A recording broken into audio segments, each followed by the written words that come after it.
Miguel Cotto, the pride of Caguas in Puerto Rico. And Colonel, the two early questions for me. A, does the emotion that has been overflowing affect either fighter? Whatever that he had in his glove or in his rack. But right now, Cotto is being smart.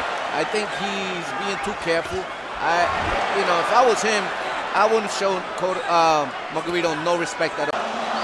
But I'll tell you this, anytime Cotto does anything, the crowd reaction here, which is impossible to explain to you, just like that, they really, really make it exciting. Tonight his jab is getting off and he's landing his right hand. You know what I don't like too much is the jumping movement. And we take a look at action from round one. Combination punching by Cotto. Well, Margarito can be an intimidating guy. We talked about him training in that altitude in Mexico City, so he can go 12 rounds. And he was outside of Mexico City in the mountains at 14,000 feet.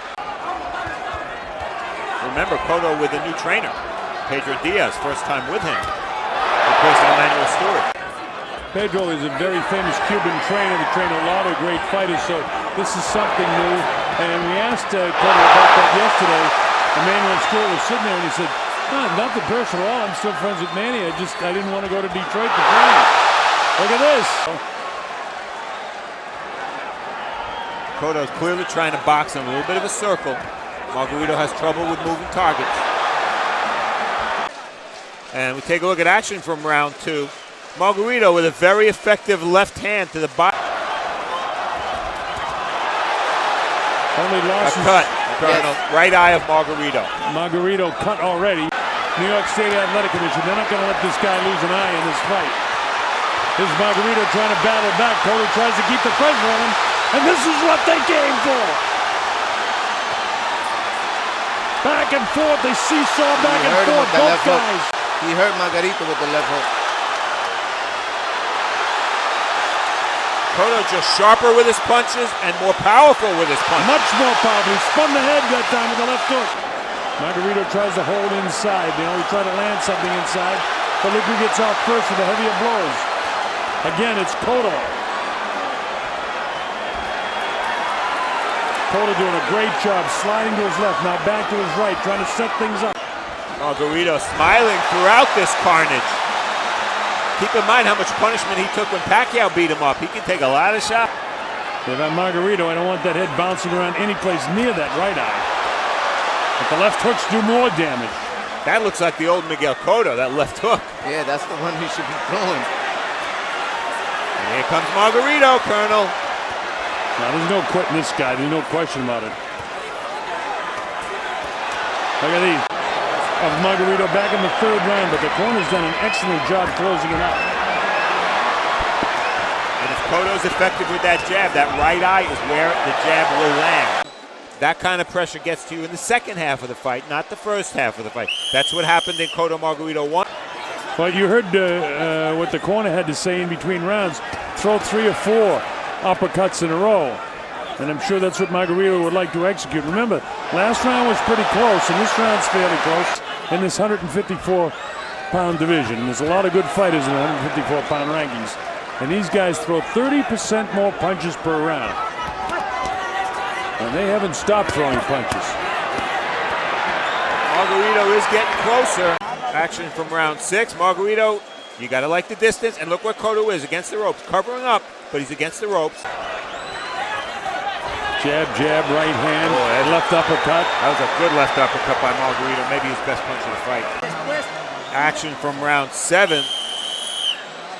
Similar theme, Margarito charging in, and that was that left uppercut that I said was the best punch of the fight. Back and forth they go. Cotto moves to his back now, skips away, but sets up and plants a punch. Got a great foot movement on the close 10-9 round. So, okay, now's when he should use whatever. He's got the one eye. He's got one eye. He's got to really turn it up a notch now, and if anyone can do it, he can. There's no quitting Margarito whatsoever. This guy is here to fight. Shuffling back and forth. Sneaky right hand lead that time by Miguel Cotto. Miguel, to me, couldn't be fighting a better fight, I don't think. I'm with you. I caught him with a good left hook again on top of that eye. It's not the same Margarito that fought him before. But again, I keep going back to the Pacquiao? Yeah, the lacing that he took from Pacquiao. I don't know how he could ever be as good. But Margarito actually moved his face into Cotto's head. I don't blame Cotto necessarily for that. No, it wasn't intentional, but it still did some more damage. In fact, in California, they can stop the fight. You were there last night. Look at that combination of punches by Miguel Cotto. Skips forward, landing a few shots, but he doesn't have the zip in his punches anymore either. Now look at this stuff.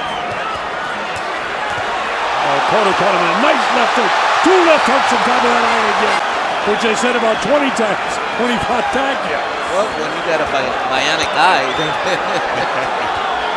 you can take some working. Right now, that bionic eye is closed. Oh! Snapped his head back with a nice stiff jab. And he's kept his cool, too.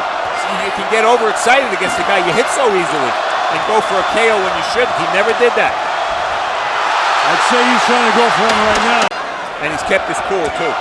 You can get overexcited against the guy you hit so easily and go for a KO when you should. He never did that. I'd say he's trying to go for him right now. In the very closing seconds of the 9th round, though, and Margarito, when he hears the crowd, he actually gets an adrenaline flow. Yeah, good right hand by Margarito there. A good comeback punch. And that ends the 9th. And the doctors will go in again. Another doctor talking away there. And Smoger just as informed. It's over. It's all over. The fight is ended. Margarito's eye in the long run didn't hold up. Couldn't answer the bell for the 10th round, and the doctor said no anyway.